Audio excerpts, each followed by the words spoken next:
This is the 2013 Mini Cooper with the John Cooper package. It also has the convertible roof. It also includes monster-sized Brembo disc brakes, the size of a Domino's pizza. There is a sportier exhaust in there somewhere. Now these are not cheap. The convertible version runs around $35,000. This one was loaded up with more options, so hit $39,845. Now most of the John Cooper cars sold have 6-speed manual transmissions. Now I've used these. It's a great gearbox, fun to use, and many owners of the John Cooper cars would balk at the idea of having an automatic transmission like I got. But you ought to hold off your judgment if you're one of those, because actually there are some advantages here. Number one, the automatic also has 6 speeds. There is a computer operated sport mode that does some very aggressive shifting, jerks you forward and back in your seat. Number 3, we get a very nice set of paddle shifters for taking high-speed corners without taking your hand off the wheel when you're shifting. And number 4, this turbo engine has lots of torque at low speeds, which is suitable for an automatic.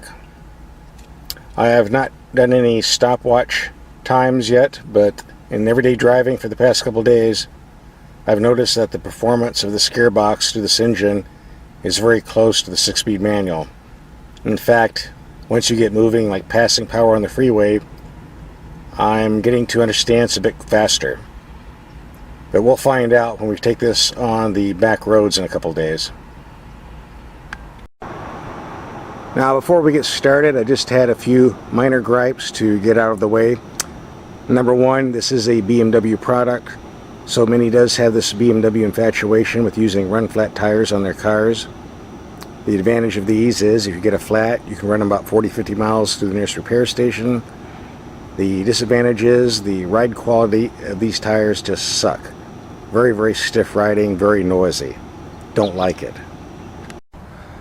Furthermore, if you're on the interstate, you get a flat, and the nearest town is over 50 miles away, you're kind of screwed because, as you see in the back, there's no spare tire issued, no jack, no nothing. Except in my case, my little box with my air pump and fix flat, which you will very seriously need if you get a flat on the freeway. This is why I do not like run-flat tires. Plus the replacement cost, which is twice what a conventional tire costs. But that's just the way they come, so you have to live with it. My second beef, which pertains to this car only, is the black interior. I cannot understand for the life of me why anybody would want a vehicle with a convertible top and black interior. The sun bakes these seats like a frying pan, and it roasts your butt like a frying pan. It's a bad, bad idea, unless you live in Alaska. Fortunately, Mini does have other colors. Light tan works quite well. Black, forget it. But this is correctable by ordering a different color. And my third complaint, which pertains to this vehicle only, is how a vehicle can be $39,845 and not have satellite radio, something we get on the cheapest of Korean cars nowadays.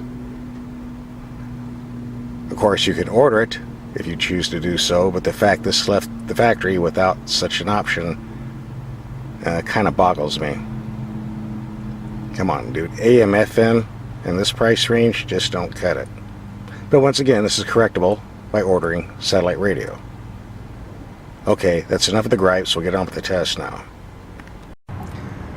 The standard Mini engine is 121 horsepower and it starts at $20,000. There's also a factory turbo at 181 horsepower. The John Cooper Works is listed at 208 horsepower or 211, depending on what magazine you're reading. The gas mileage of this Mini Cooper is rated at 26 miles per gallon in the city and 34 on the highway. I've been doing quite a bit of driving, and 25.5 in heavy city driving is what I'm getting.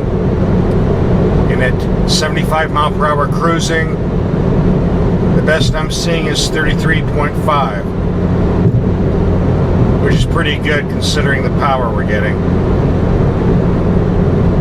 I've also noticed on the freeway there's a bit of wind noise around the roof, but this is a high-strung sports car, so I guess we can overlook that.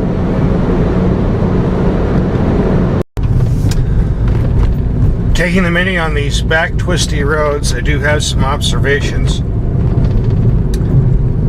Observation number one, the headlights on this vehicle work very well, whether on high beam or low beam.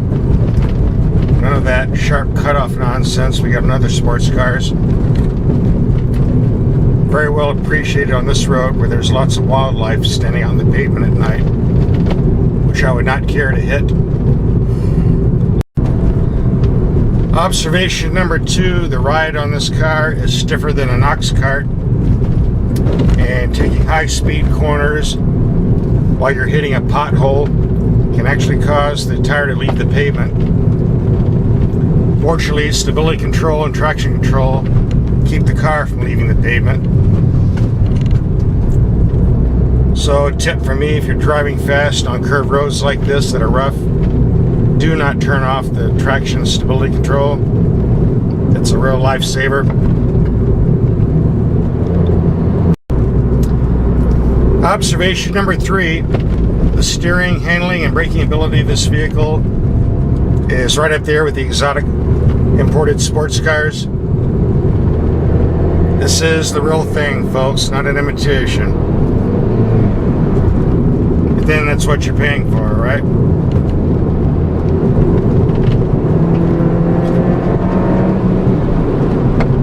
Engine power is nice too. Now I've got some more observations about driving on these back twisty roads, but instead of doing it while driving, I decided to pull over because frankly this pavement is too rough, the suspension is too stiff, the camera's jumping all over the place, and all we're seeing on the screen is a big fat blur. So we'll continue sitting here. Now if we're talking about 0 to 60 mile per hour times, the 6-speed manual transmission car, which I drove before this, has an ever slight edge. That's because you can dump the clutch around 2,000 to 3,000 RPM, get a smoking start, and reach 60 in about 6 seconds flat.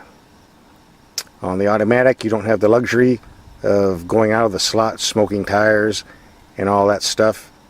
You're basically going from a dead stop.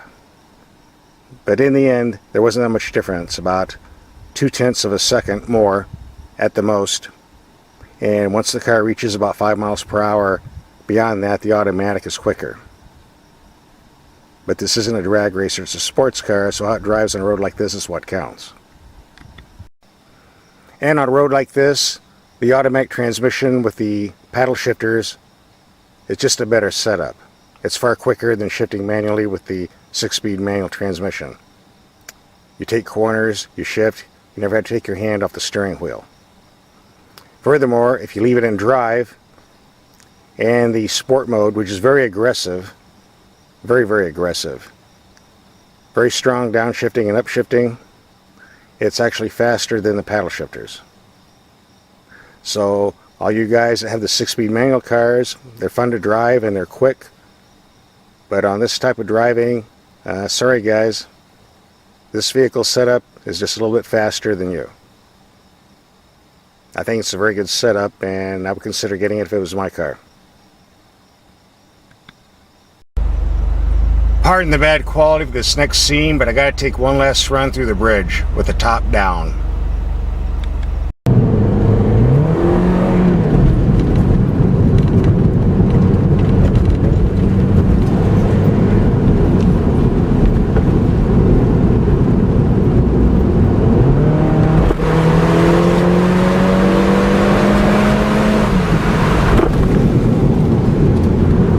A bump.